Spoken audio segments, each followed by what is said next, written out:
Hopes for a deal between the U.S. and Iran sends oil prices lower, stock prices higher, while Israel has yet to comment. This is Now You Know. I'm Rob Snow. Do they have a deal? There is hope, but nothing official yet, on an agreement to extend the ceasefire between the United States and Iran and get traffic flowing again through the Strait of Hormuz. CNN's Nick Robertson reports. Everyone has agreed that it's going to come on Friday, this coming Friday. It's going to happen in Switzerland. So that's significant as well. There's going to be technical level talks, preparatory talks, if you will, that will go on through this week. But I think this essence of trying to capture the agreement and not let it fall by the wayside and not let spoilers get in the way of it. And it's significant that we've heard from the Iranian Deputy Foreign Minister as well, sort of going along with these details. But he does say that Iran's commitment to the talks in the future, and this is a sort of language we've heard from Iran in the past, that is dependent on the United States ending the hostilities as they've agreed to do, opening the Strait of Hormuz as they've agreed to do. But the Iranian Deputy Foreign Minister goes on to say, and we want to see our frozen assets, our continued involvement in further talks and negotiations. Of course, these 60 days to talk through the details of the MOU, very difficult, very tough talks to be had. But the Iranians saying their involvement in that is going to be contingent on getting these frozen assets. And that, as we know, is something that's been a very sensitive point that President Trump has not wanted to get into so far. And of course, we don't have the details of this agreement yet because it's not been made public and it hasn't been signed yet physically. So that's where we're at. The announcement of a tentative deal comes as leaders of G7 countries gather in France for their big summit. Speaking in Ireland before heading to the G7 meeting, Prime Minister Mark Carney called the development progress. I know President Trump has worked very hard for this, as has the Vice President, the Qataris, the Pakistanis, but all the countries in the region supporting this. So Canada very much welcomes this progress. We'll have an opportunity starting from tonight at the G7 in Evian to see what we and other countries can do to help reinforce this important progress that's been made, and also from a broader regional perspective, including in Lebanon and beyond. And I guess the other thing I'd say is that it underscores one of the things we'll work on going forward, when I say going forward from this evening, is how do we make our system, our energy system, our fertilizer systems, our other commodity systems more resilient, so the people of Ireland, the people of Canada are less affected when there is conflict, when there are shocks. And I spoke to President Macron about a few options on Friday, and under his leadership and President Trump's and others, we'll look to make progress there. The British Prime Minister Keir Starmer said of the agreement, now is the time for stability in the region.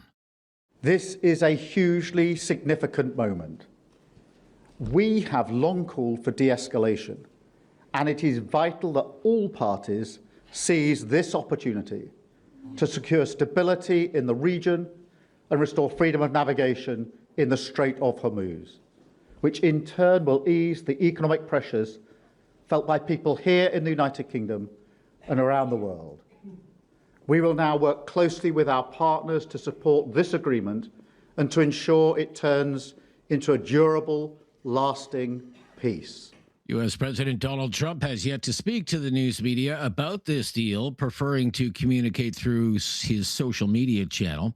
But in comments just a few days ago at the White House, Trump said Iran wanted to make a deal more than he did. They've taken a pounding like very few people could take, and they want to make the deal a lot more than I do. And we could have had it done the other way, I guess, but it would have taken longer. They got hit very hard recently, as you know, and I don't like to have to do things that way, but I felt it was necessary. It's a great deal for the United States and for the Middle East, and I think ultimately great for Iran because they'll be able to build up their country. They've all approved the deal. Everybody's approved the deal.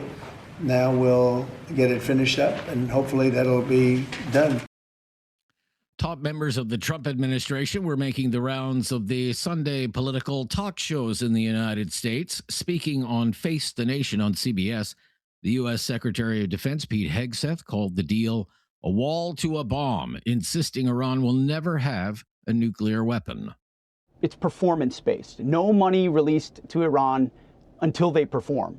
There's no trust and verify. There's no trust here, and we're going to verify everything. Nuclear material will be destroyed and removed. The nuclear program will be dismantled.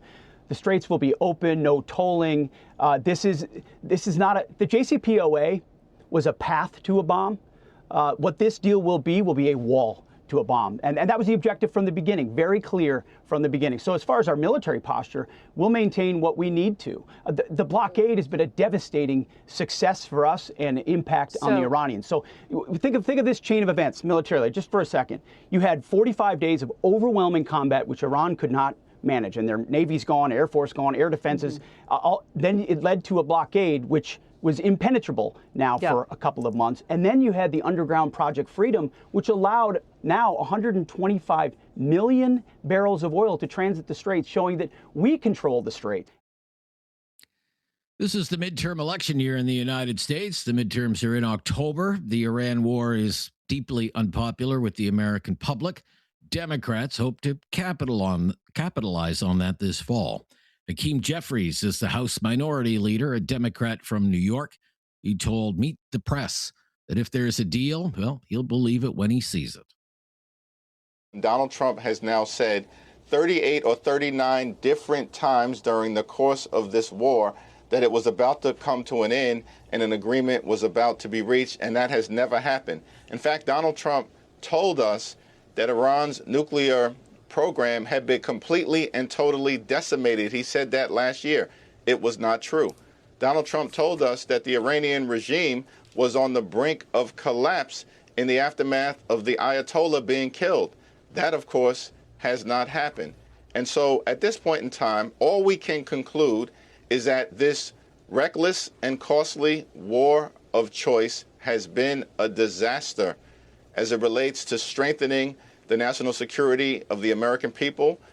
Things aren't better for us, they're worse. In fact, Iran is stronger right now. What we have seen is gas prices skyrocket through the roof, and that has had an adverse impact on hardworking American taxpayers. Among the many unknowns is what this means for Israel and its action in Lebanon. There's still been no statement from Israel's Prime Minister Benjamin Netanyahu. Israeli forces hit Beirut just yesterday. On social media, Trump urged both Israel and Lebanon to stand down. I'm Rob Snow. This is Now You Know. This is News Radio. Food prices. They've been a source of anxiety for millions of Canadians for years. And now the Carney government is just days removed from outlining its multi-billion-dollar plan to try and bring food prices down for Canadians and make Canada more food resilient. So let's talk about the good, the not so good of this plan with Professor Sylvain Charlebois. Back with us, he's the director of the Agri-Food Analytics Lab at Dalhousie University. Thanks for joining us. My pleasure. Great to hear from you. So it's a $3.2 billion plan spread out over the next 10 years. So big money. What do you like about it? Well, there are some good ideas in there. For example, control environment agriculture, so producing food all year round. It's not a bad idea. I believe there's $750 million that's going to be spent on greenhouses and vertical farms. I think that could stabilize some production. There are a lot of greenhouses right now in Canada, particularly in Ontario, but a lot of it is actually going to the U.S. So, again, I'm not entirely sure exactly how this is going to work. If you're producing more, doesn't mean it's going to stay here. Farmers are price takers. They're going to actually sell to the best bidder. Secondly, investing in independent grocers, again, good idea, $1 billion, I believe. But how will the funding be operationalized? Are we now being asked to subsidize independent grocers? So again, no details there.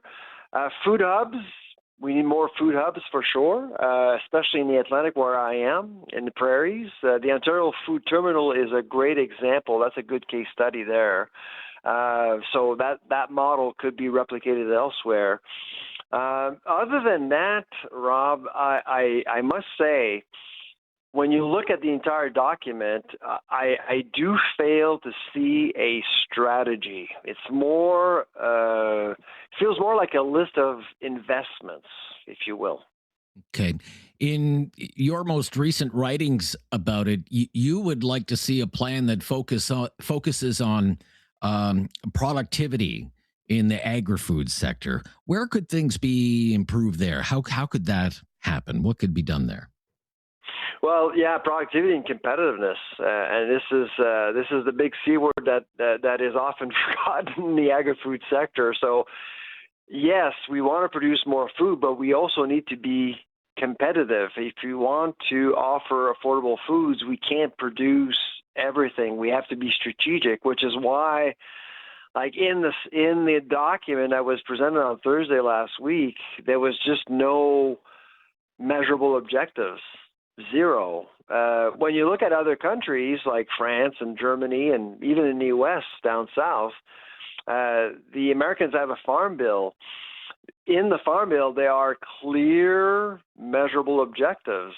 And in fact, each American is spending about $120 per American per year to support the entire sector, whereas in Canada right now, well, what was proposed last week, it's $7.80 per Canadian. So we're trying to support our agri-food sector. We're trying to stabilize food prices. But with the amounts that are being presented, I'm not entirely sure it's going to make much of a difference at the grocery store for all of us. Okay. Some of this funding will go to Farm Credit Canada. There will be a role for Farm Credit Canada. How do you see it playing a role in this plan? Well, Farm Credit Canada is a Crown corporation under Ag Canada. There are two Crown corporations in Canada under Ag Canada. One is the Canadian Dairy Commission, and the other one is Farm Credit Canada. It's kind of the bank for the farming sector. Empowering Farm Credit Canada is not a bad idea, but Farm Credit Canada doesn't have a strong track record when it comes to risk-taking, if you will, especially outside farm gate. So with producers, FCC does a very good job supporting our farmers with lending and providing them with good terms so they can grow their business. But in processing and distribution, there's not a long history there. So there needs to be a paradigm shift at the Crown Corporation in order to honor ambitions that were proposed last week in the document.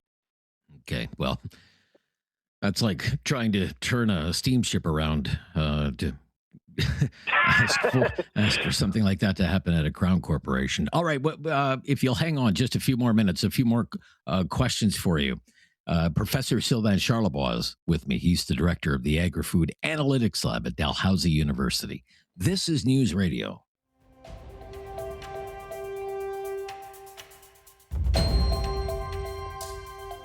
We're back with Professor Sylvain Charlebois from the Agri-Food Analytics Lab at Dalhousie University. We're talking about the Carney government's big food plan that was announced last week.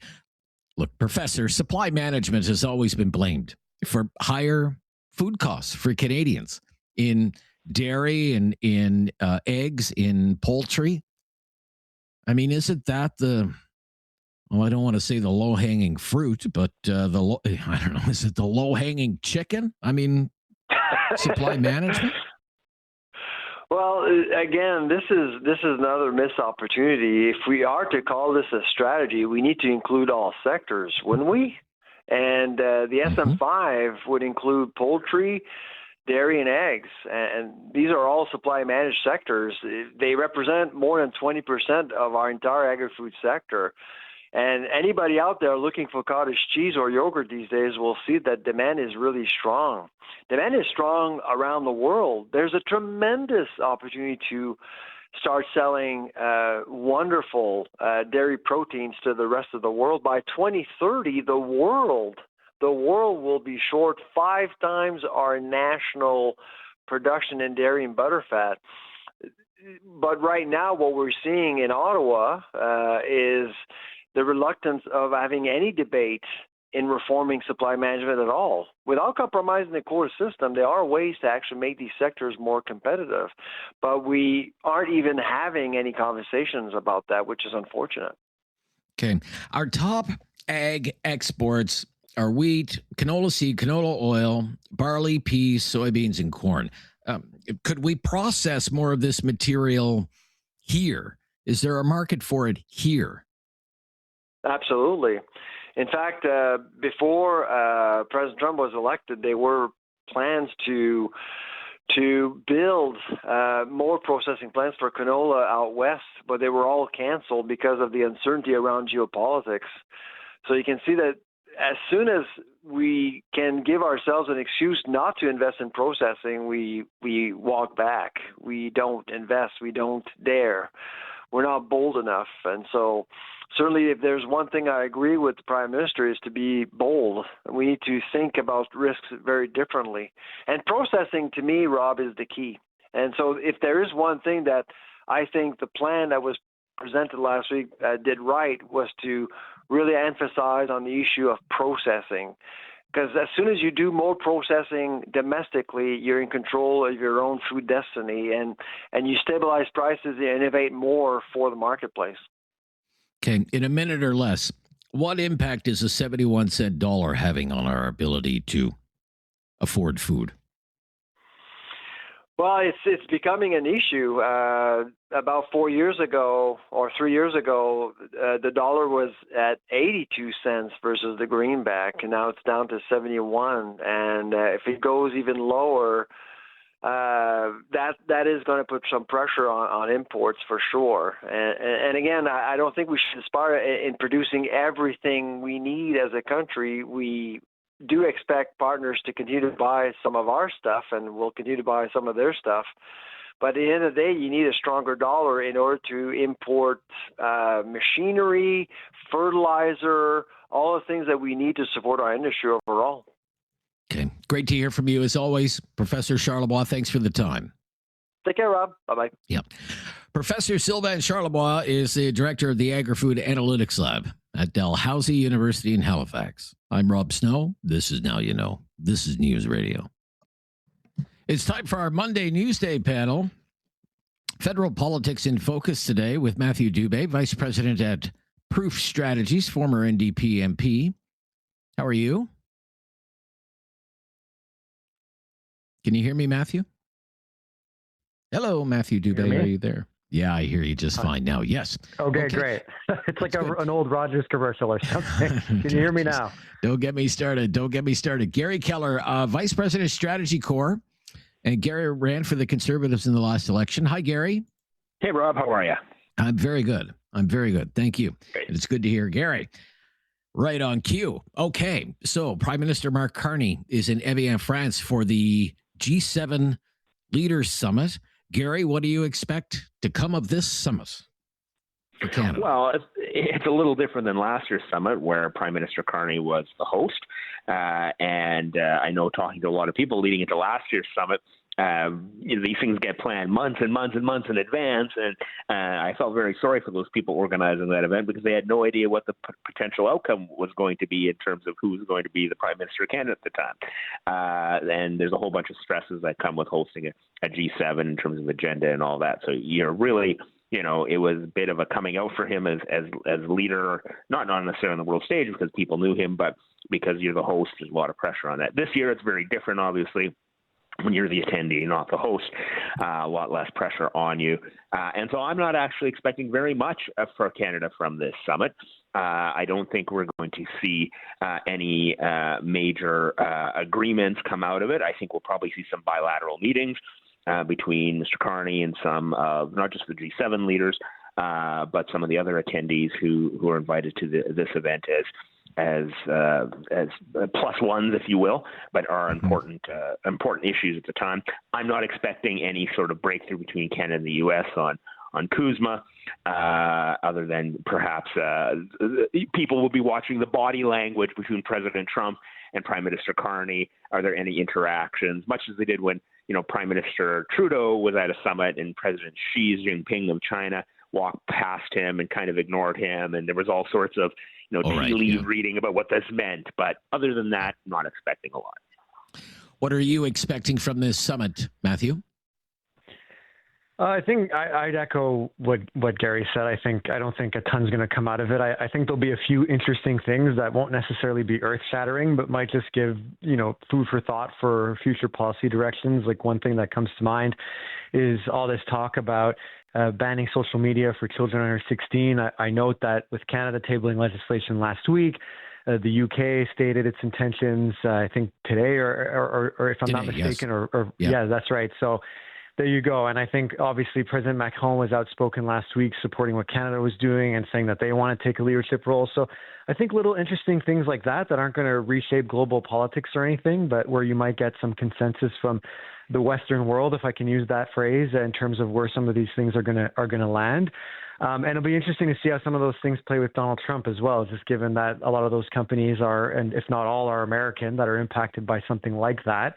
And then obviously the situation in Iran will continue to generate a lot of attention, particularly because if you look at the agreement, this famous deal that's been on again, off again for weeks now, a lot of it kind of sets the table for future negotiations. I mean, quite frankly, I'm still flabbergasted that the Americans are crying victory over attempting to return to a status quo that they themselves upended. But all that editorializing aside, I think it'll be interesting to see where that goes, because I think there's clearly more negotiations that need to happen. The ceasefire is only for 60 days. And so I would imagine that that'll be a big topic of conversation. And the last point I just want to mention is that, Mark Carney, obviously a lot of people have talked arguably too much about the Davos speech, but I did note that over the weekend, when he was in Ireland, he re-upped this whole Canada leading the middle powers narrative. And it'll be interesting to see how that plays out, because presumably if Canada is going to be leading middle powers, then Canada should be speaking up for middle powers in the G7 context. So it'll be interesting to see if that's something that happens. We might not ever know truly what happens in that capacity, but just the kind of something interesting to watch for as well. Yeah, Garry, I'd like your take on, what's happening right now between Iran and the United States, what could happen on Friday and in the weeks ahead. Do you expect that will more or less take over this summit? No, I don't think it'll take over the summit, simply because it is between the United States and Iran. Are there going to be potential side comments or potential snide comments? Sure, there could be from other members, both from other members of the G7 and from President Trump. Remember, it was President Trump who was calling on the NATO members to help him out with the Strait of Hormuz, and NATO members going, well, it's not really a NATO problem now. You broke it, so you kind of bought it. And so I'm not, I could see President Trump saying, well, all you people, I asked you for your help and you did nothing for me. I'm going to remember that. I could see something like that happening. But really, this is between the United States and Iran in terms of the negotiation. And we'll have to see how it plays out before Friday when there is supposedly this official signing ceremony. Okay. We're just getting started. So, there are not, from the two of our guests today, not high expectations for anything of any great significance to come out of the G7 Leaders Summit. We are also in the final week for the House of Commons before the summer break. MPs won't be back until the third week of September. So we will do some looking into the rearview mirror and what the Carney government can tout as successes and where this government may have come up short. I'm Rob Snow. It's the Monday Political Panel, and this is News Radio.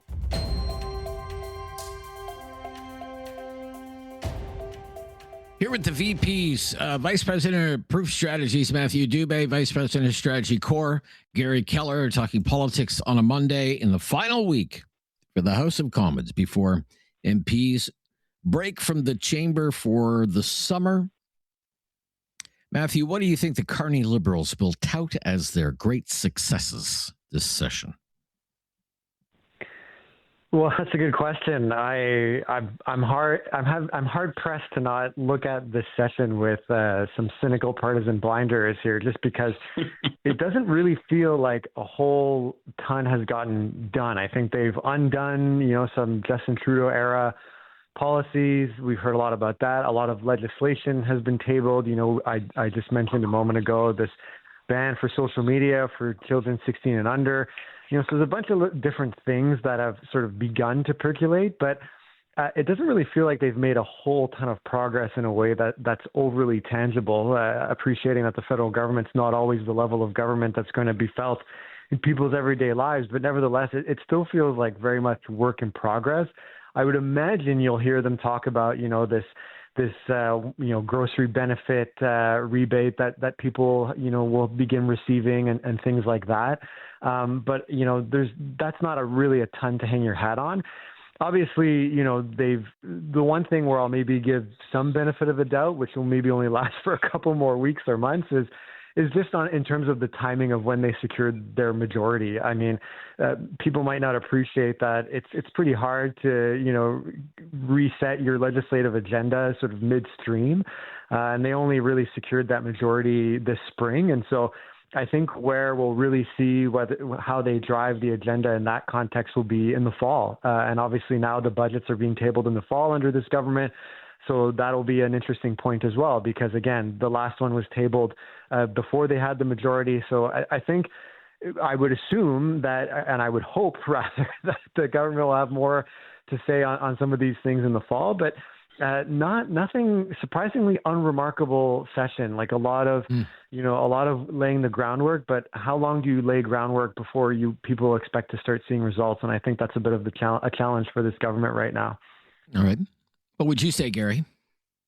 Yeah, and I think if you're the Carney Liberals, I'll put that lens to things. I think if you look at it from both the policy side and the agenda side, there's two sort of different lenses to look through there. From the political side, purely, obviously getting that majority government was a huge achievement for them. There was all this talk about, are we going to have an early snap election so Carney can try to get his majority government? And I had argued against that for a long time, saying he doesn't need to run a $40 million campaign and spend 2 months out of the year trying to get the majority. He can just try to lure some floor crossers over to get him that certainty, and he was able to do that. And so if you're a Liberal, whether you like floor crossings or think they're the worst thing, the most politically horrible thing ever, it is still for the Carney Liberals, what it does is give them political stability in the House of Commons and its committees. Well, on the agenda front, look, they're going to come out. We know what they're going to say in the coming days. They passed 8 pieces of legislation that got royal assent. Whether or not the content is any good, that's a different story. But they're going to say that. They're going to say, we tabled, 7 strategies, national strategies. We had defense strategy and an automotive strategy and an AI strategy, et cetera, et cetera, et cetera.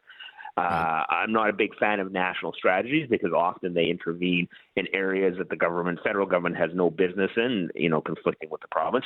But they'll use those as examples. Again, and to what Matthew was saying, it really is on the delivery front. Canadians are, I think, fair to ask the question, okay, you've made all these announcements, but where are we actually? How are we addressing affordability, the cost of living? Matthew talks about the quote-unquote grocery rebate. It's not a grocery rebate. It actually makes me angry to hear reporters talk about the grocery rebate. All it is taking the GST rebate and giving it a new name, the grocery rebate. There's nothing to do with groceries. What you spend it on is your business, and it doesn't actually reduce the cost of groceries. Yeah. So there's a lot of marketing going on with all of this. But it is a lot more money than it used to be, Garry. You recognize that, right? It is a lot more money, though. Still, it doesn't actually lower the price of groceries. It's more money in somebody's pocket that they had. It's a branding exercise. Let's be honest about that. On the MOU with Alberta, I think they will trumpet that as a major achievement and the follow-up agreement.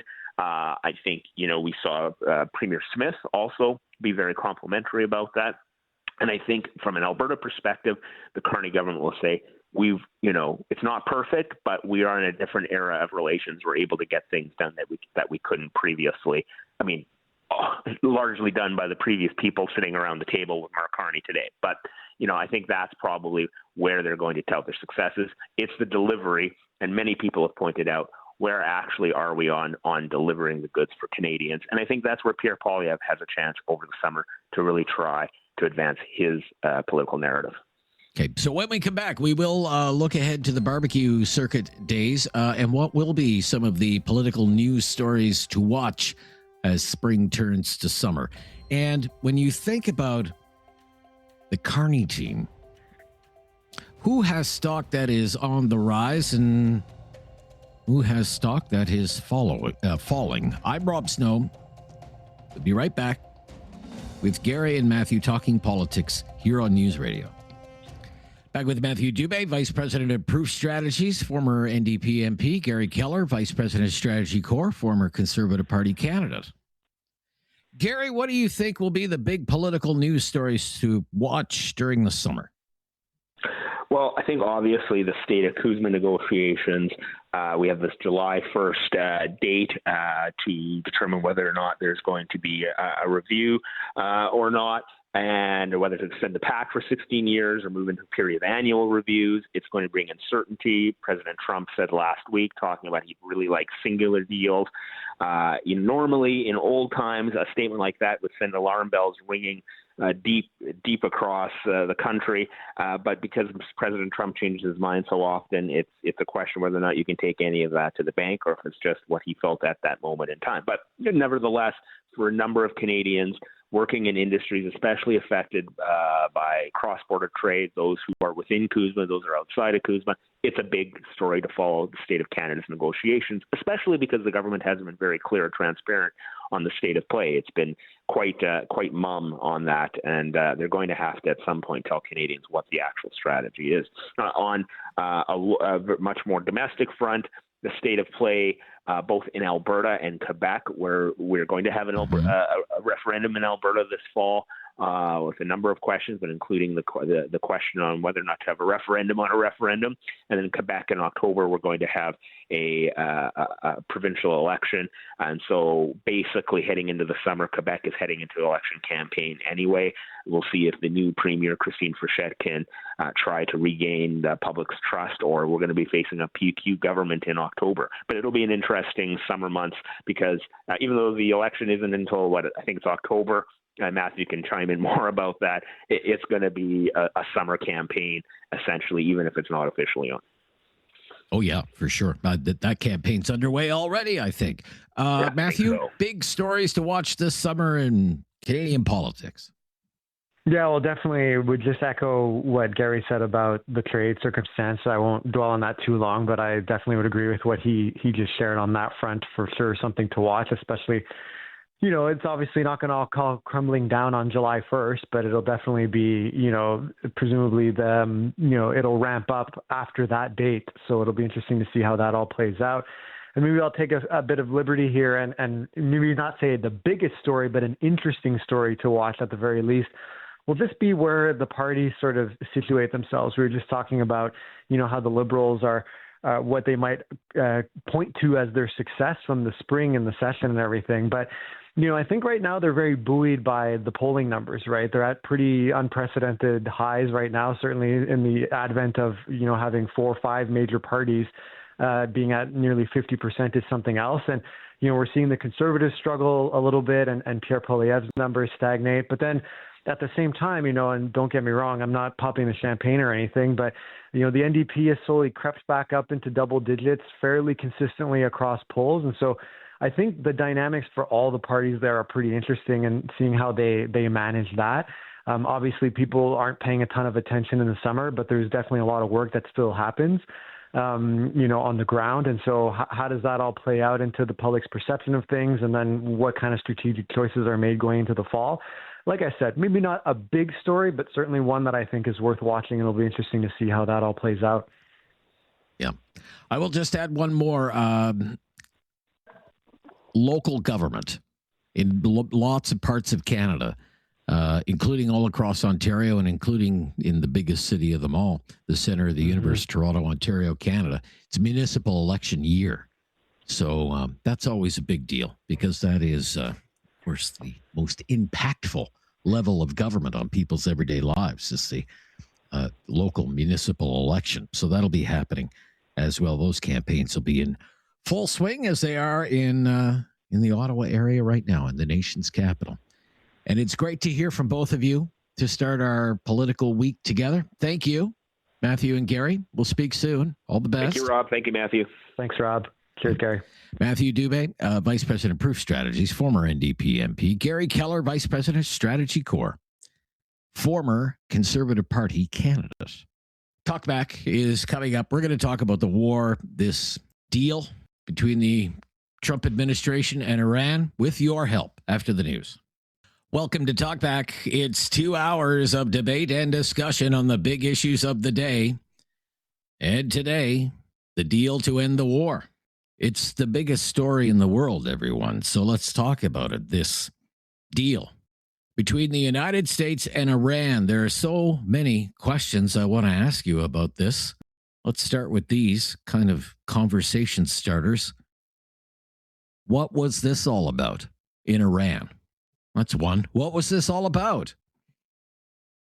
The United States, along with Israel, launching a war against Iran. What was it all about?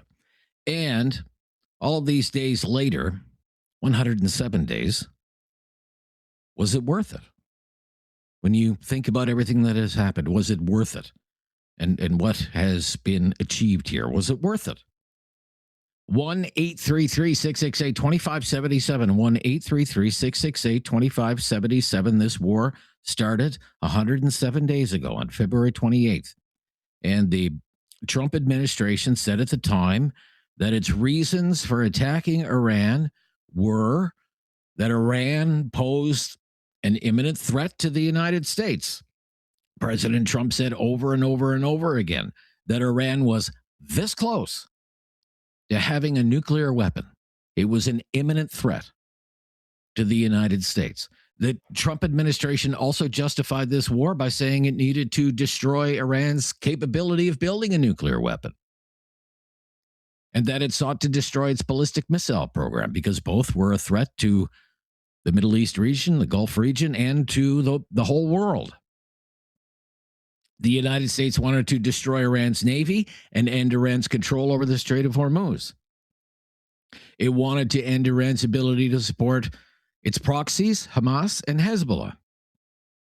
And it wanted to weaken the Iranian regime to the point of collapse. You may recall Donald Trump calling on the people of Iran to rise up. To rise up. He called it something along the lines of a once-in-a-lifetime opportunity. This chance may never come again. In a nutshell, that's how the Trump administration has justified this war. And now, if everything goes the way it's supposed to go, it's supposed to be over soon. And some sort of peace deal is going to be signed on Friday in Switzerland. But that's what the Trump administration said it wanted to do in Iran. And now it's almost over, apparently. Was Iran an imminent threat to the United States? Was it ever this close to developing and launching a nuclear weapon? The Trump administration always said it wasn't interested in regime change, and that it didn't want this to become another forever war like Afghanistan or like Iraq. But again, it did kill the Ayatollah, and President Trump did encourage Iranians to rise up against the regime. You may not have another chance or something like that is what he said. But 107 days later, what has changed with that regime? Are the Ayatollahs still in charge? Is the Revolutionary Guard still running the show? For the typical Iranian, what has changed in Iran for Iranians? I remember taking calls from Iranian Canadians in the early stages of this war, and most of them were so happy, so very happy that this was happening, that the United States was doing this. They wanted so much for things to change in that country and for new people to take over in that country. But after all of this, is Iran still the same place it was before this war began? Are the same kind of people in charge? I'm sure there are those of you who are listening right now who would know a lot more about that than I would, the situation there right now. So call us at 1-833-668-2577. Remember, this was the U.S. president who promised no more foreign wars. He was a peacemaker who deserved the Nobel Peace Prize. And he promised his MAGA base, no more foreign wars. It's America first.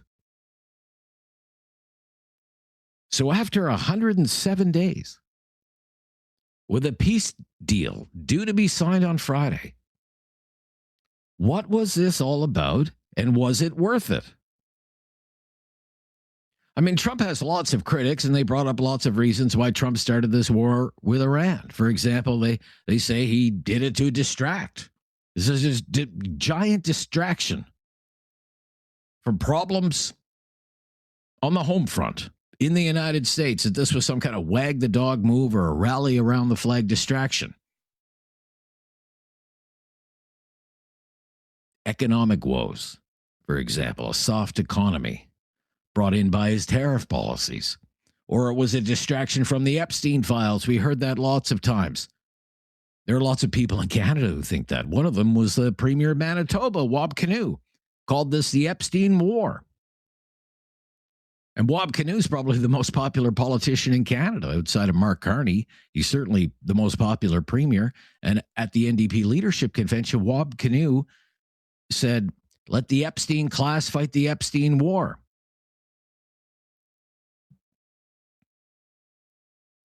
Has there ever been anything to that? What do you think?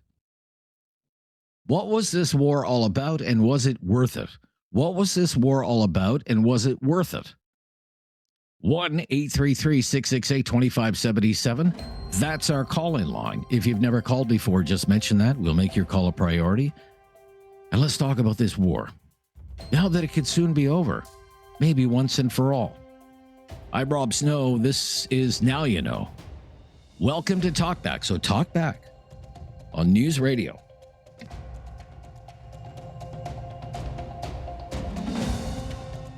We are talking about the tentative agreement to end the war between Iran and the United States. What was the war about, and was it worth it? What was the war about, and was it worth it? 1-833-668-2577. Reza. Hi, Reza. How are you, Rob? I'm very good, Reza. Yeah, good to hear from you today. What would you say? I'm a Iranian Canadian. So, my thoughts are that nobody knows the true objectives of White House, why they attacked Iran, but definitely Iran was a threat and still is a threat to not just the United States, to the world. They had 60% grade uranium, which I heard from the experts on different platforms. It doesn't take much to turn it to 90% to make it weapons grade. And they were just saying they wanted to be for useful uses like medicine, things like that. You need 2 or 3%. I think that's the grade. So why they made 60%? And this is a regime that it killed about, hurt around 40 to 50,000 people in less than 48 hours. So if they can kill their own people, why they cannot kill others? They don't have any kind of a red line. There's no red line for them. However, is this regime the same? I don't think so.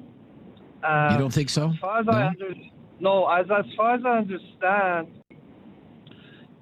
concessions made by Iran. You have to understand that the new leader, which has nobody seen him, they killed his dad, the previous leader. They killed his mother.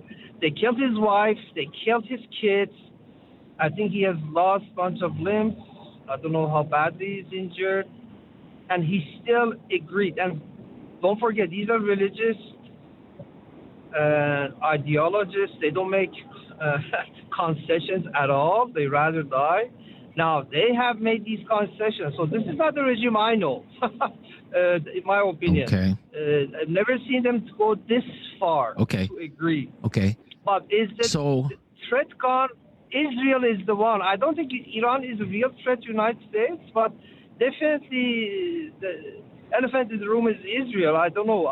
If they're not comfortable, this is going to come back in a different flavor, I guess. Yes, without question, yeah. And we've been reporting on that. Israel is the big wild card here, and whether its actions in the region are going to destabilize whatever agreement the Iran and the United States figure out. But let me ask you this. Was it worth it? This U.S. action, was it worth it, do you think? Well, American taxpayers built this war. They paid over $30 billion.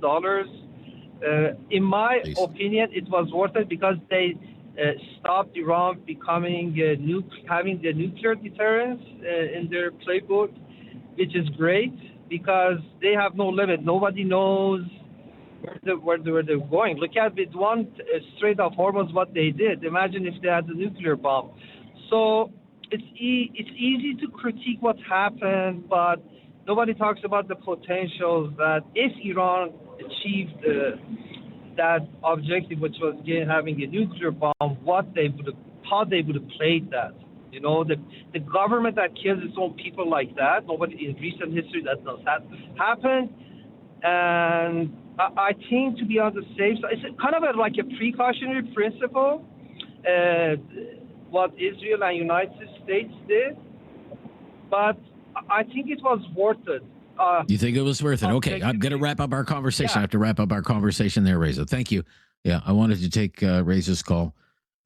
Let's go to Kay is in Calgary. Thanks for calling, Kay. You're up next. Hi, Kay. Yeah, hi, Kay. What was the war about, and was it worth it? What do you think? In my opinion, it was about, weakening Iranian regime. And what I want, and I really appreciate if all the media start to do, Iran is different than Islamic regime.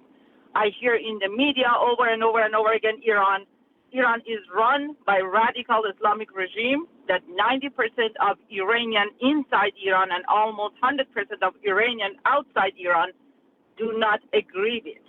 I think it's the time for media to start to different, but 100% of power is in hand of that 10%.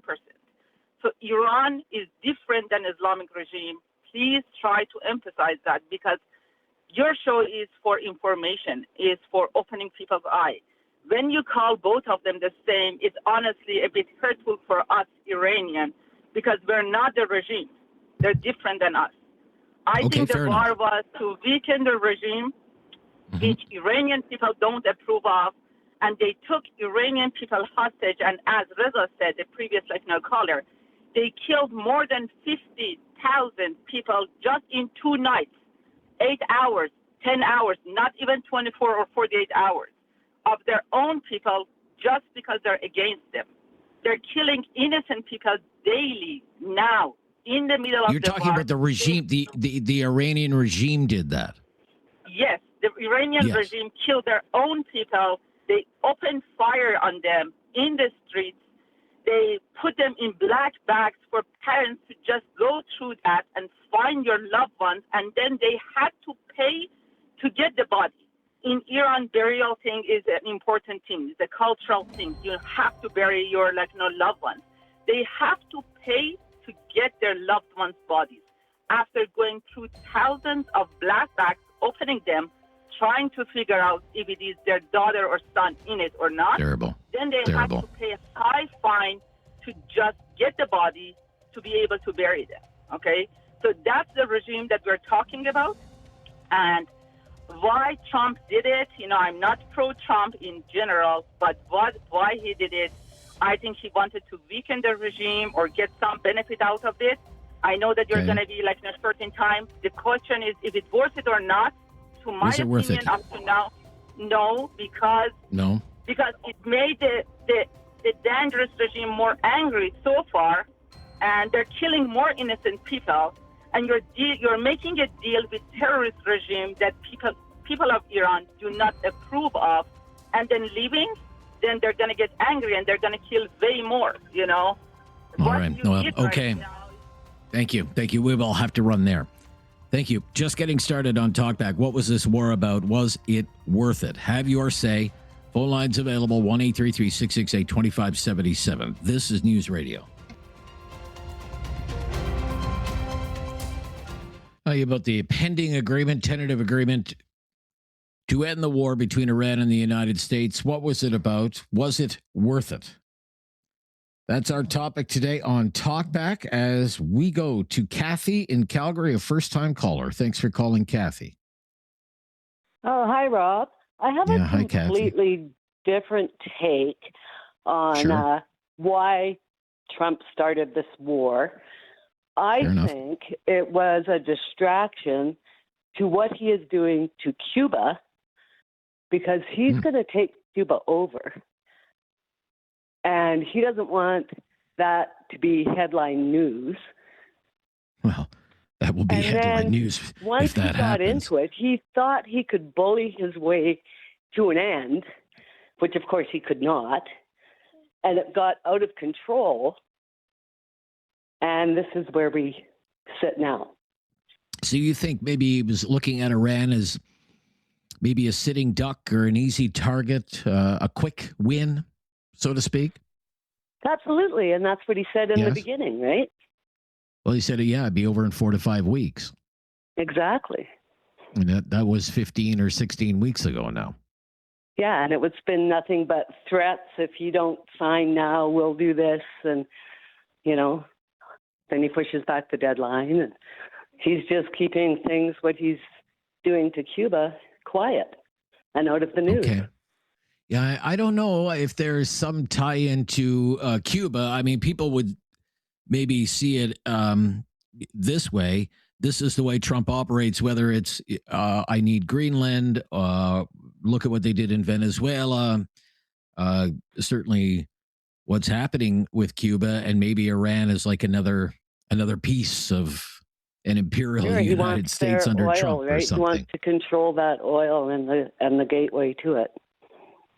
Okay, all right. So you think there's a tie-in with Iran, with Cuba? That's interesting, Kathy. It's an interesting way to look at it. I don't know if I see particularly some kind of relationship between what's going on in Cuba and what's going on with Iran. Maybe some of the listeners will. We'll stop here. 1-833. If you're on the line, just hang on the line. We're going to bring everyone up to date on what's happening in the news. And this is certainly a big story. It's by far the biggest international news story with a deal apparently arranged and some signing ceremony happening in Switzerland on Friday.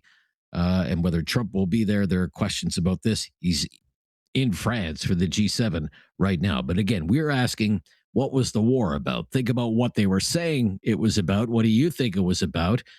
And 107 days later, think of what has been accomplished or what has not been accomplished.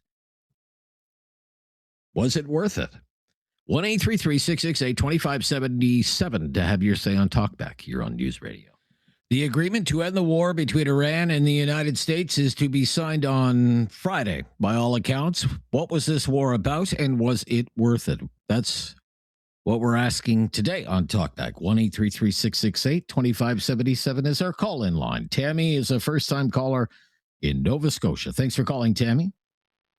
Oh, hi, Rob. How are you? I'm very good, Tammy. How are you? Good. I just want to say I really love your show, and I was really heartbroken when you were talking about people not calling in because I think you're so respectful and kind. And as a female, I feel a lot more comfortable calling in and speaking to you. So thank you for your show and keep up the good work. Well, that's very kind of you to say. I like your call already, Tammy.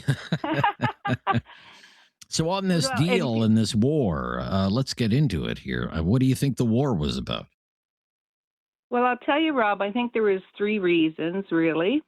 I think it was a huge deflection from the Epstein files. I think it was things were getting pretty heated up there, what was coming out in the Epstein files. My son's in the military, and he looked into it quite deeply, and some of the stuff is really shocking and disgusting.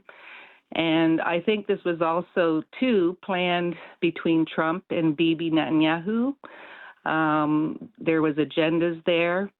And 3, I do think that Iran was a threat with their nuclear capabilities. I do want to reach out my heart to the lady who was from Iran, because there is a huge difference between the regime and the Iranian people. Those poor women are so oppressed. Oh, sure. Highly intelligent, highly trained, and they're living in agony and oppression. And my heart goes out to the people there. There was nothing accomplished by what he's done. I think he went in and he realized that he was over his head. And if history tells us, people that have gone in and tried to attack Iran, there's underground tunnel systems that people have no idea. And they probably, I'm pretty sure of it, they still have nuclear capability. And this Iranian woman was correct. This regime will not make a concession. They may pretend to, but nothing will be accomplished. And they are really backed by Russia and China. So I think Trump is feeling the pressure from those ties because he's not very high in the polls right now. People are suffering, starving, gas, all these things. So he's backing off. He didn't finish the job that he started. And I think with, the United Nations didn't get involved. I think he was hoping to get support there, and he actually alienated himself and the country more. So that's just my take on it. I don't know what your thoughts are. Okay. I'm just wondering because I'm seeing headlines today, for example, war for nothing. War for nothing is one of the headlines. There's another CNN headline, back to where they started. In other words, they've kind of come full circle, and 107 days later or whatever it is, the two countries are right back to where they started. Still trying to hammer out some kind of deal on Iran's nuclear program, because again, this is just whatever they sign on Friday, by all accounts, includes another 60 days of negotiations. So that's why I'm asking, what was this all about? What has really been accomplished in the last 107 days? Tammy, I really appreciate your call and being a first-time caller.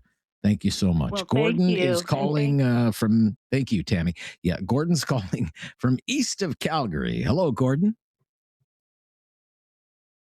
You're doing well because you told everybody that. So, anyways, I think the war was mainly to line the pockets of some of the big rich friends, because look at the price oil went up, everything like that.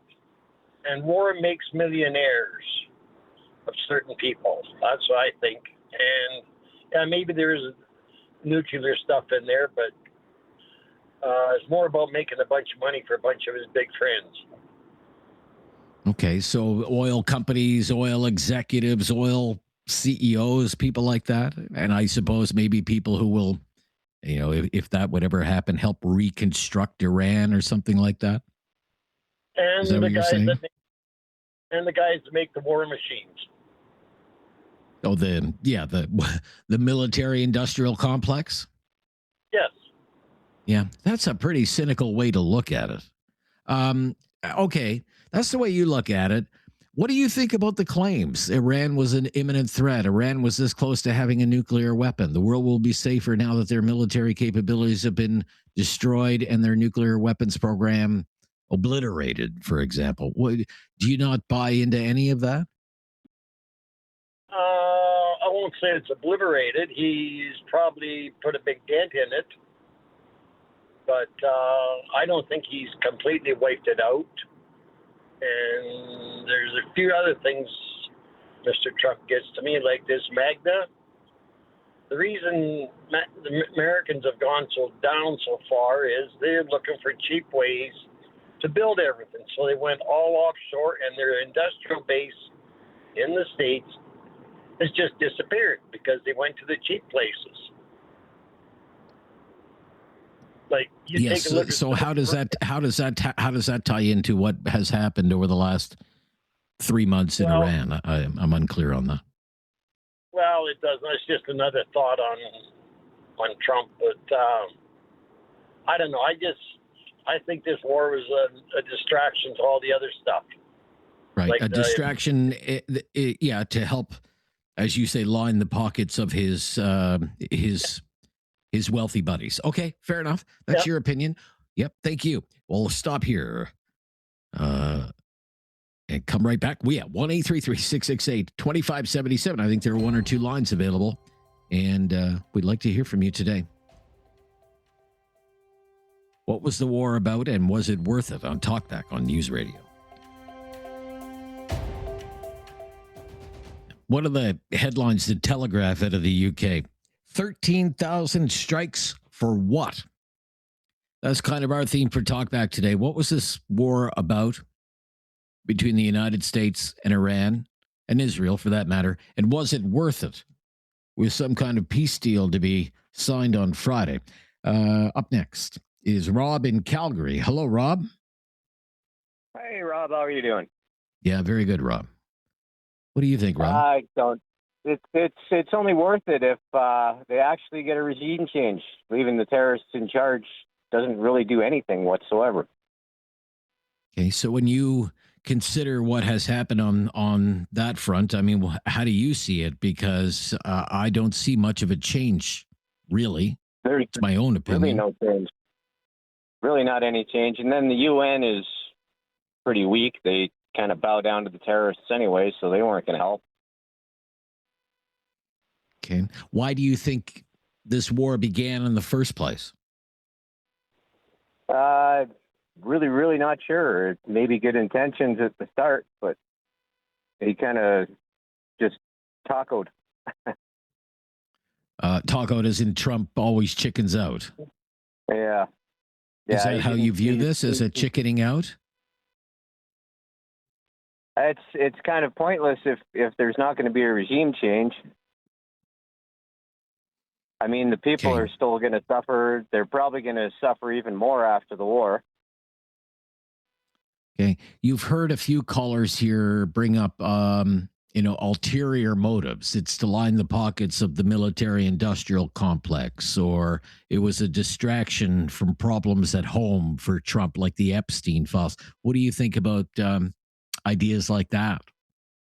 No, I don't really. You don't buy into that? Really go in for those ideas, no. No. Okay. Yeah. Thank you. Yeah. So if it wasn't, thank you, Rob, for your call. So given the fact that there really hasn't been regime change, they said they didn't want regime change, remember?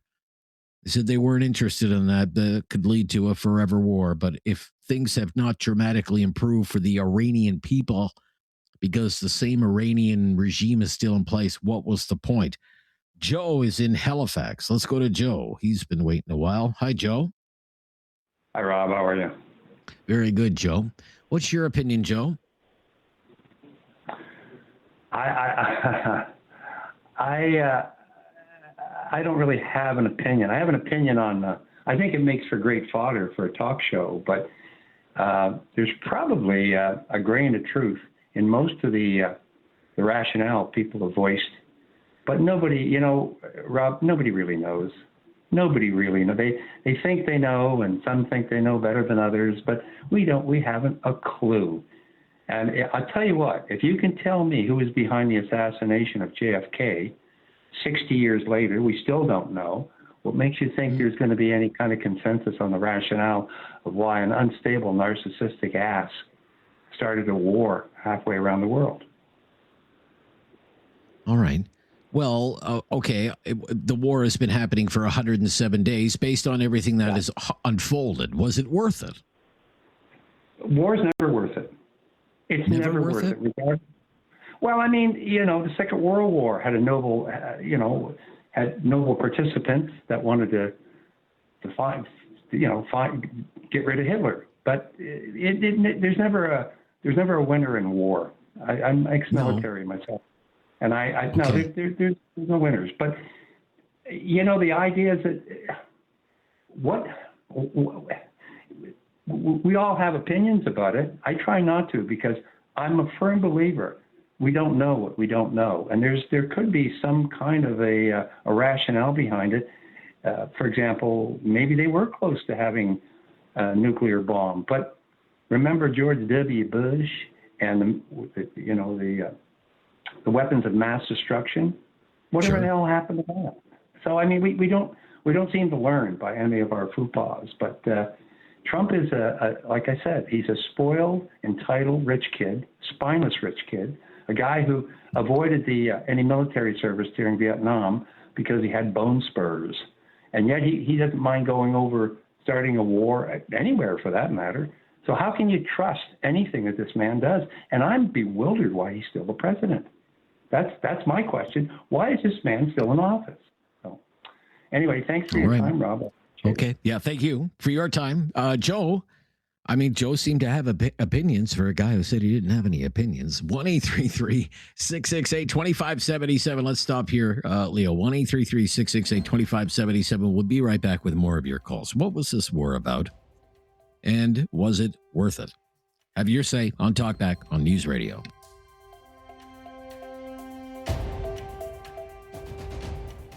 So another headline I just noticed, Euro News, Iran declares victory. Iran declares victory. We are talking about the agreement to end the war between Iran and the United States. What was the war about, and was it worth it?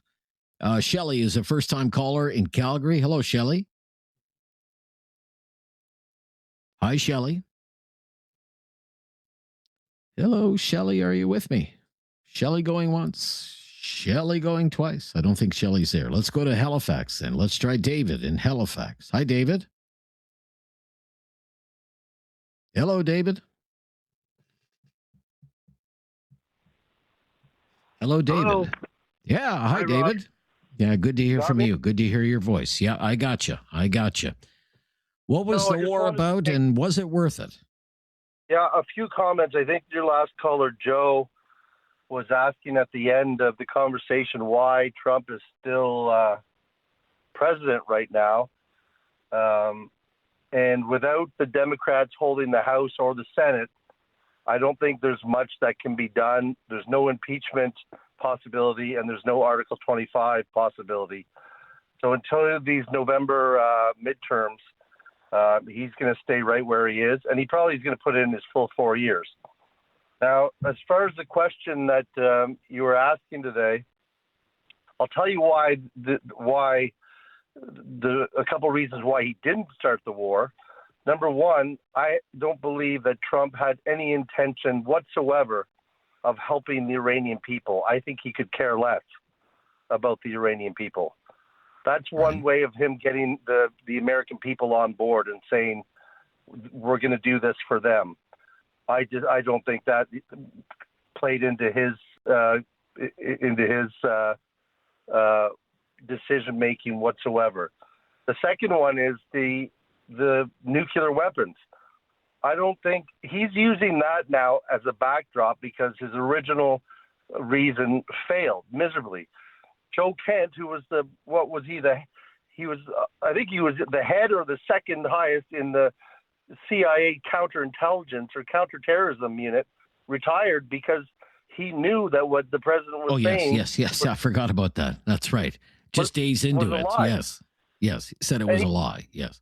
He told us bluntly. He said they were not anywhere near having weapons-grade uranium, and they were nowhere near developing a nuclear weapon that could reach the mainland of the United States. And he wouldn't stand by and listen to Trump lie to the American people about it. And he said, I'm done. I can't do this. I can't support this.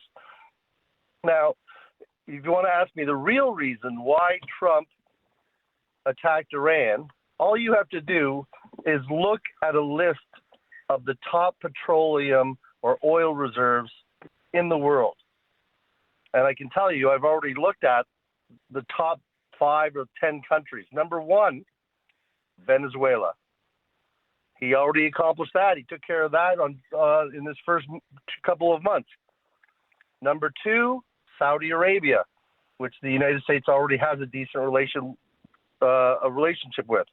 Number 3. And I would say, Canada. if I could just interrupt there, Iran and Saudi Arabia have been fighting their own proxy wars in the Middle East for years. Right. Yeah. Fair enough. There's a regional power struggle that's been happening there between those two countries. Yeah. Hello. Iran is number 3. No, I'm sorry. Canada is number 3. And we already know how he feels about Canada becoming the 51st state. And number 4 is Iran.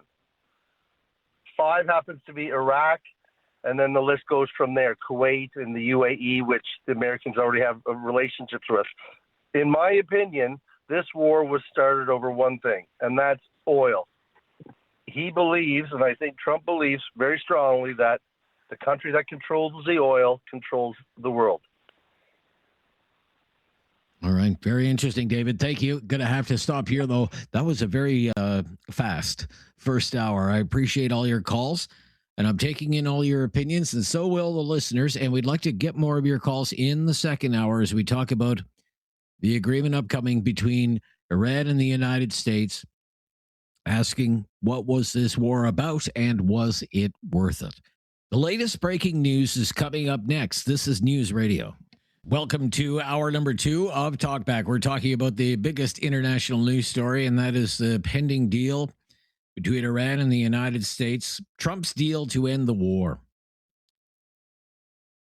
Certainly the stock market likes it. Stock markets are in full rally mode today. I'm looking at the Dow up 600 points. The NASDAQ's up 750 points. The Toronto Stock Index is up about 250 points. And the oil price is down.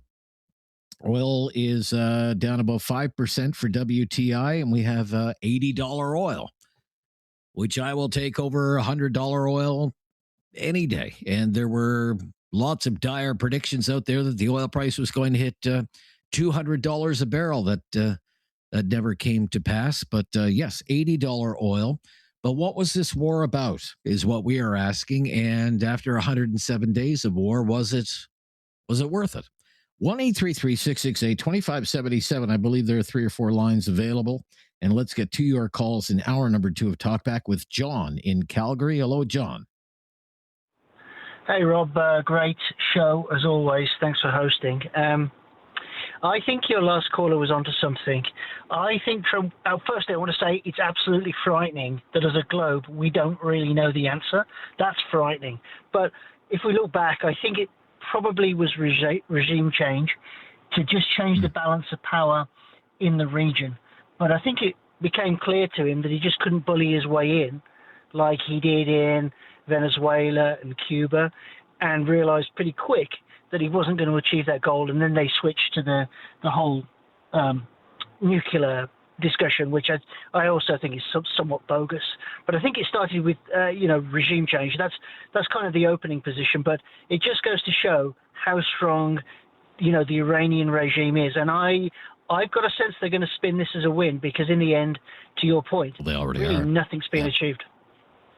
Nothing has been achieved. So when I say, when I ask, was it worth it? You would say no to that. It wasn't worth it. I would say no to that, but my understanding is this is only an MOU for 60 days, right? It's not actually a deal. It's only 60 days, so who knows what's going to happen? But was it worth it? No. Yeah, that's going to be the. If MOU could be a word, that's going to be the word of the year, maybe for 2026. MOU. It's all the rage. Do you feel as though this is some kind of then capitulation for the Trump administration? No, I don't. And I'll tell you why I say that, because a war like this is extremely complex to plan. This will be months, if not years, in the making. And just think about those 2 fighter pilots that got shot down and then rescued by special forces that were already in Iran. Like, just the complexity of building out what actually happened. It was a playbook ready to go. But is this some sort of conspiracy theory? No, there's too many moving parts. It took too long. But, is it worth it?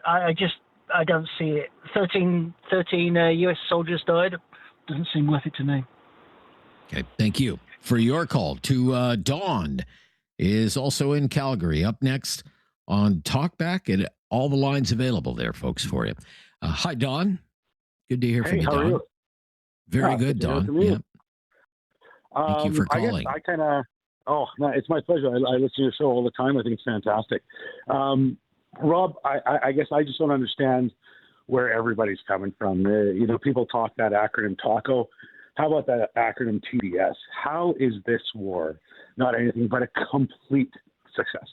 In the first 2 minutes of this war, All their nuclear scientists are gone. All their first-line officers in the military, gone. The Ayatollah, dead. Their infrastructure, destroyed. These guys are completely without central leadership. And the one thing we know about Iran is they played their one card, which was the Strait of Hormuz. So now we have plans from UAE and all these oil-producing countries to run pipelines directly through Israel to go to the Mediterranean Sea. The future looks very, very bright for the West. Iran was proven to be a paper tiger, and people are foregoing to see this just because they dislike Trump, and it is astonishing. It's very much the minority opinion today. So you feel that the Iranian regime has been seriously degraded here? Yeah, I mean, we take a look at the 12-day war, right? 12-day war happens. What happens 6 months later? The people rise up. Iran ruling during wartime is one thing. Iran ruling their own people during peacetime is another. And now you got to remember, the Kurds have been rearmed. There's going to be something coming around the corner here. And again, it's all supposition until it happens, right? But if you think that the Iranian people are going to be satisfied with their infrastructure absolutely obliterated, and easily, Israel and the United States were flying in there, free will, no pushback whatsoever. The only pushback they could possibly do was attack Arab allies and Israel to try and force concessions out of the United States. It started becoming this situation, a cost-benefit scenario for President Trump because the midterm's coming up. It's like, we've accomplished what we needed. Screw it. We'll get the nuclear materials out over the next 60 days. How is this not a complete win? Why are people so upset with I think Trump? people wonder who is in charge in Iran right now. Who is in charge in Iran right now? Are the Ayatollahs still in charge? Because they seem to be in charge. What about the Revolutionary Guard? Are they still oppressing the people of Iran? So what was accomplished on that front? Well, so far it's a cardboard cutout of an Ayatollah and their decentralized leadership. So they say the IRGC versus this foreign minister, or what it is everybody believes that they're trying to now consolidate power. Iran is headed towards a civil war. It is, the writing's on the wall. Again, it's supposition, it's my guess, but time will tell. But I just don't see it happening any other way. So when I ask, was it worth it? You would say, yes, it's worth it. It's worth it. Because this regime is in it's the throes of the regime. It's in its final moments here. Absolutely. Any consideration that they had from the Arab countries stopped when they started blowing them up. There's lack of trust among the Arab countries right now. There's division. I mean, you take a look at more and more countries talking about joining the Abraham Accords. I mean, the centralization of power across the Middle East has dramatically changed once it came out that Iran is the paper tiger that it is. Thank you, Don. And it was proven. Yep, Don's in the minority opinion today. Thank you. More of your calls, lots of lines available there. This is hour number 2 of Talkback as we talk about the war and the pending peace deal. What was this war about, and was it worth it? I'm Rob Snow. This is News Radio. Love to know your opinions, please, as we are just days away from some sort of agreement that could end the war, maybe once and for all, between Iran and the United States. But we are asking, what was it all about, and was it worth it? Have your say at 1-833-668-2577. The wait won't be too long at all, and there are lots of lines available as we go to Mike in Kincardine. Hello, Mike. Hi, Rob. Yeah, hi, Mike. We've heard a whole bunch of messages for the reasons for the war. Regime change, preventing them from getting Iran from getting a nuclear weapon, supporting the Iranian people, cutting down on Iran's support of terrorist proxies such as the Houthis, Hezbollah, and Hamas. Yes. But they've had some measure of success doing that. However, what happened, I believe, is the war became so unpopular in the United States because of all the domestic issues that ordinary Americans are facing. Trump was desperate to get out of the Iran war. And if he truly believed in the other stuff of removing the nuclear materials and everything like that, he would have finished the job. But he faced so much resistance from internal American politics, pressure from allies, et cetera, and so forth. The other thing I'm kind of worried about right now, very much so, is what's going to happen with Israel. Are they going to honor those agreements? And the other thing I'm worried about, too, well, we are reporting, if I could just jump in, they're not part of the agreement. Yeah. It's not a trilateral agreement. Yeah, so what's going to happen if Israel or Iran start something up, right? That will jeopardize peace in the Middle East, and the stock markets, the oil markets will all start crashing again unless there is a true peace agreement. Right now, we just have a memorandum of understanding, an extension of a 60-day ceasefire. I hope it does come, but what I am truly worried about, the Iranians are specialists in terrorism, right? I am worried about the strike back from some of the extremist groups within Iran against Western targets, and maybe an attack on the American homeland.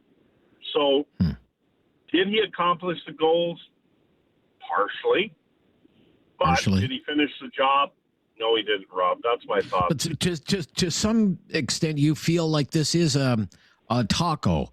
Trump always chickens out, and if it's a taco, it's because of cost of living issues in the United States. The inflation rate report came out last week. It was about 4%. Americans are grumbling about the same thing Canadians are grumbling about, the high cost of food, the high cost of gasoline, and that economic issues is why we are where we are. Yes? I believe it's also a relative. I have relatives in the U.S., right? And it's even on both Republican and Democratic side, it is a very, very unpopular war, because what my cousins are telling me, they want Trump to concentrate, like we do in Canada, on the economy, getting jobs back, making life affordable, make sure your kids can go to school, et cetera, and so forth. And having this adventurism, yes, maybe there was some intelligence that Iran was going to make a nuclear weapon. I don't know that. Most of us won't know that because we won't have the thing. But Trump also told us after the first election with Iran that the nuclear weapons were all destroyed. So are they destroyed, or do they still have them? That's right. I don't understand, Yeah. Rob, Obliterated. what the thing is Yeah, going obliterated was the word he used. Yeah, Mike, thank you. Okay, interesting points all around. Lots of time to fit you in. What's your opinion? What was this war all about? And was it worth it? 1-833-668-2577. We have about 40 minutes to hear from you and gather your thoughts on the biggest story in the world right now, the pending agreement between Iran and the United States. I'm Rob Snow. This is News Radio. On the deal to be signed on Friday in Switzerland on the war between Iran and the United States, what was it all about? You've heard what the Trump administration said it was about from the outset more than 100 days ago. What do you think it was about? And was it worth it all of these weeks later, given what was achieved, what may not have been achieved? Was this action by the United States really worth it? 1-833-668-2577. Let's go to Bob, is in Calgary. Hi, Bob. Hey, how are you? Yeah, I'm good, Bob. Thank you. Go ahead, Bob. What's your opinion, Bob? I can't help but wonder with all of this talk about we had to stop them from creating a nuclear bomb when there was a danger and blah, blah, blah. When is the States going to invade North Korea? Because that is certainly a greater threat than the potential of Iran maybe getting a nuclear bomb and North Korea testing things regularly, trying to get a rocket developed where they can hit the American mainland. I think it's all bogus myself. I think Trump has no problem at all with sacrificing soldiers and 130 schoolgirls to make sure that the Epstein files stay buried. Okay. Do you think that's what it was all about? That it was a distraction from something like the Epstein files, for example? I'm just highly suspicious that that's not what it was. I mean, if they truly are trying to prevent a country from developing nuclear bombs because they would be a threat, there is already a prime actor on that stage and they do nothing about them. If they are truly concerned about the welfare of citizens under an oppressive regime or state, there's lots of countries where people are being oppressed. Where is the states going into any of them? Nope. Not going into North Korea? Nope. They're going after Iran. I think it was a weak target. They were able to go and distract everyone. You know, I'm just suspicious. Sure. The Epstein files have been... I mean, what you're outlining is a wag the dog. Yep, sure. Fair enough. Thank you. More of your calls ahead after the news on News Radio. What was the war about, and was it worth it? That's what we're talking about on Talkback today. The deal to be signed, by all accounts, on Friday between the United States and Iran that would end the war. 107 days of war. Let's get to Timothy is up next on the line. Hello, Timothy. Hello. Good afternoon, Rob. Thanks for the opportunity. Hi, Timothy. To share my opinion. Good to hear from you. Well, I can't tell you that I know the reason why they went to war, but I wanted to. A previous caller had mentioned something about North Korea, and I think that's what prompted me to pick up the phone. So with Iran is a state sponsor of terrorism around the world, at least the leadership, with the Ayatollahs. And so I think, and I am originally from Nigeria. I now live in Calgary, Alberta. But some of the terrorism going on even in places like Nigeria is linked to Iran. So I think I support what Trump did. I wish it, didn't rush this. Because, of course, it's not popular in the U.S. It's not popular, the war is not popular anywhere in the world. But Iran being a state sponsor of terrorism needed to be. They can't have nuclear weapon. So I think I am in support of what Trump did. You think you're in support? So you would say I am. It's worth it. Has it been worth it? It has been worth it. I wish they stayed a bit longer. Okay. I understand with the midterms coming, it was trying to make a deal as quickly as possible. I wish there was more of a trilateral agreement with Israel on the table.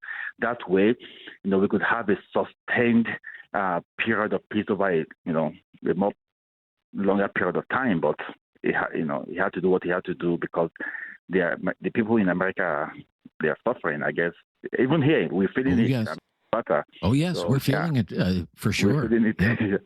That's true. Yeah. So, I mean, but the only thing that it's been good for in Canada is it probably has fixed the budget woes in Alberta. Yeah, I know that Premier Smith should probably thank him somehow. I don't think there's going to be a deficit much longer in Alberta given these oil prices. Look, Timothy, I thank you so much. I thank you for sharing your opinion. Yeah, thank you for your call. Every single phone line available right now, 1-833-668-2577. $200 oil. I mean, there were lots of predictions out there that $200 oil was going to be the norm. That never happened. In fact, I looked up today the highest that the WTI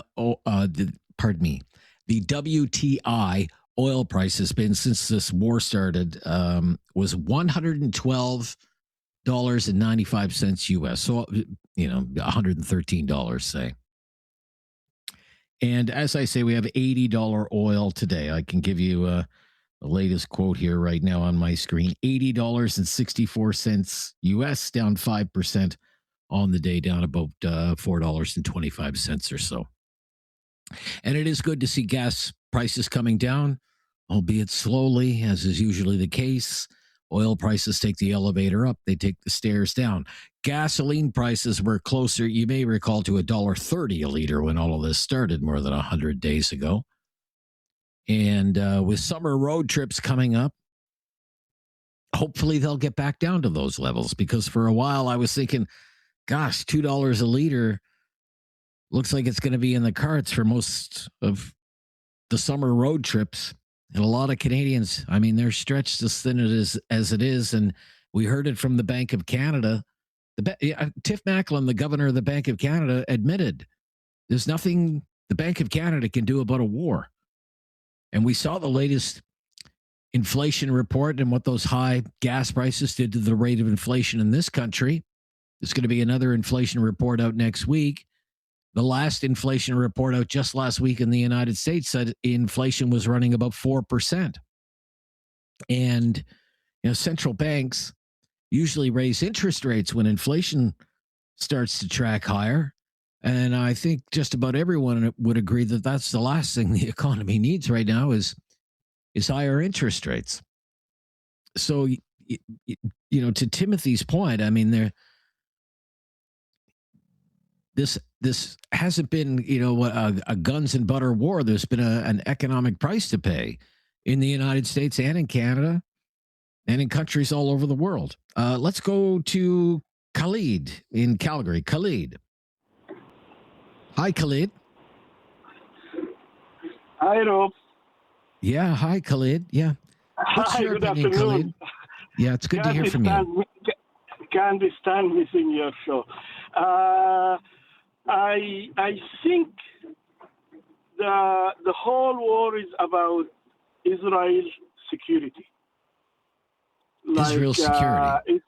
Israel doesn't want to see any power in the region that could be a threat to Israel, and that's why they went to the war in Iraq. Iraq destroyed. Syria is a mess. They tamed Egypt, and Iran, Turkey, Pakistan. Those will be on the line. I think America went into this war in a promise that they might get Gaza, like as Trump mentioned, like they want it as a resort. They've been lured by because if no power in the region other than Israel, those Gulf countries who have the wealth, the oil wealth, they could be taken in like ours. Saudi Arabia, United Arab Emirates, Kuwait, Bahrain, all of them. Even Saudi Arabia could. I think they sense that. That's why they went into an agreement with Pakistan as a nuclear power, so they can like a defense agreement. Okay. I mean, you say that Israel doesn't want any threats to its existence. What's wrong with that? I don't want any threats to Canada's existence, for that matter. Khalid? Right? I mean, think about Israel. I mean, it's surrounded. You've got Hezbollah there. You've got Hamas over there. You've got the Houthis in Yemen. You have Iran. You have Syria. It's surrounded by people who would, and governments who would love to see Israel wiped off the face of the earth and don't even recognize its legitimate right to exist. That is all right. That is right. That's all right. But I think they seeking their security in a wrong way, because if two states are like Palestine and Israel, they have two states. The Palestinians and all the aggression countries that around Israel, they won't have a reason or cause to be aggressive with it or to have this hostility. Okay. Khalid, I've got to run. Thank you. Yeah, good to hear from you. Be right back on Talkback on News Radio. So, I mean, think about all the things that Trump and his people were saying. It wasn't that long ago, just a little more than 3 months ago. This will last 4 or 5 weeks. Well, it lasted longer than that. If it's really going to be over, like 15 weeks, say 16 weeks if it's settled on Friday. So call it 4 months. They said Iran is an imminent threat to the United States. It's this close to being able to launch a nuclear weapon. Trump repeated that all the time. This close, this close. They would have had a nuclear weapon by now if it wasn't for me. He said that all the time, too. But was any of that true? And by extension, if it wasn't true, then what was this war all about? What was it all about?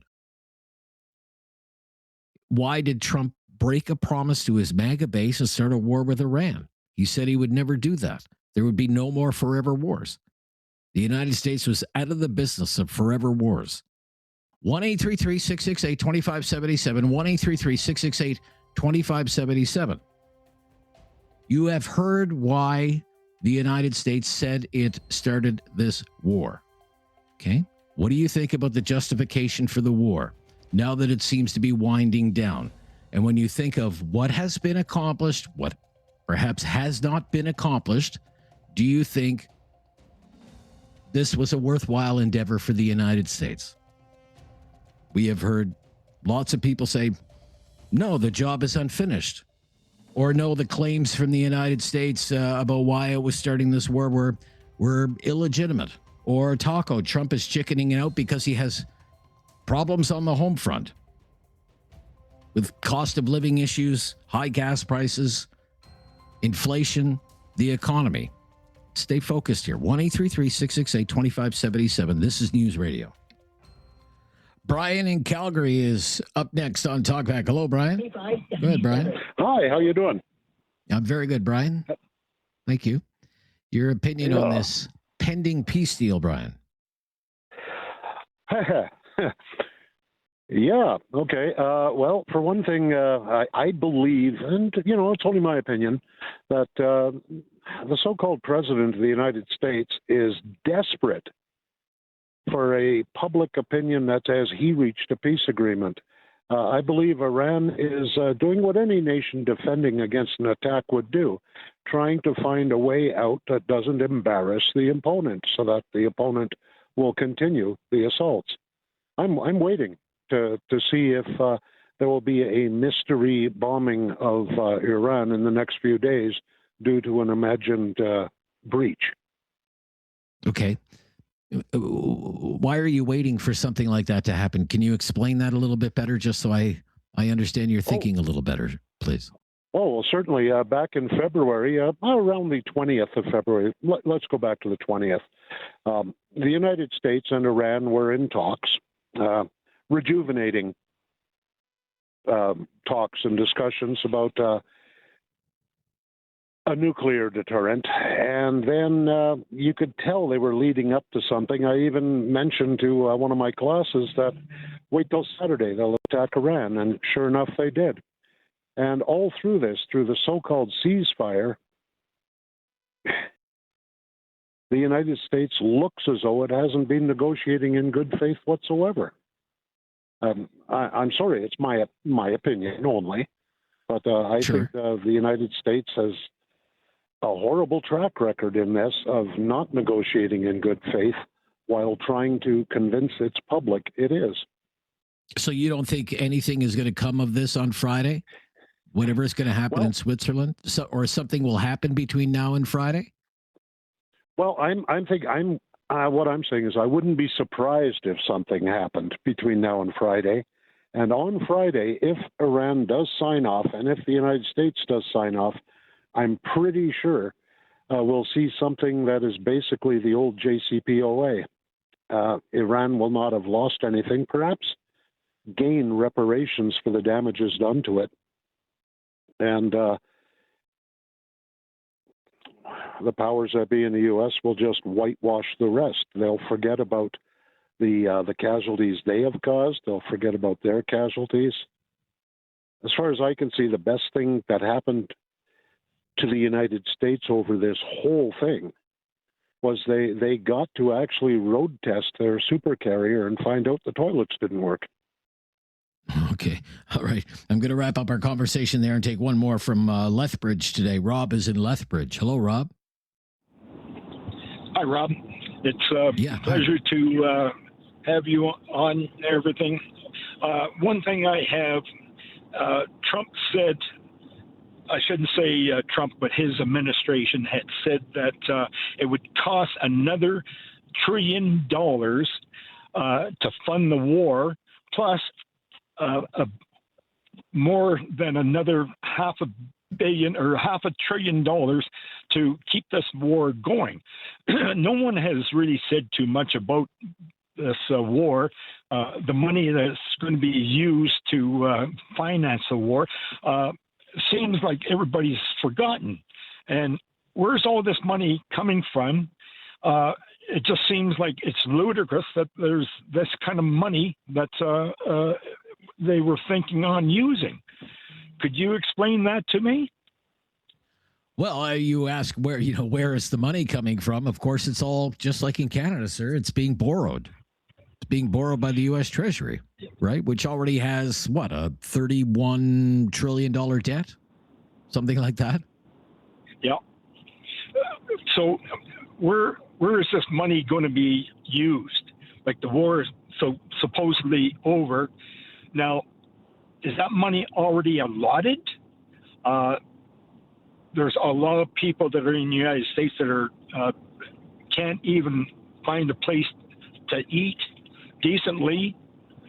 How can they explain this to all the people that are starving, that's homeless? It just seems like it keeps on going and going, and nothing has been resolved. Nothing's been resolved. Okay, thank you. Thank you for all your calls today. Well, except for a couple of you. I didn't really appreciate your calls. But I love the rest of you. Back tomorrow.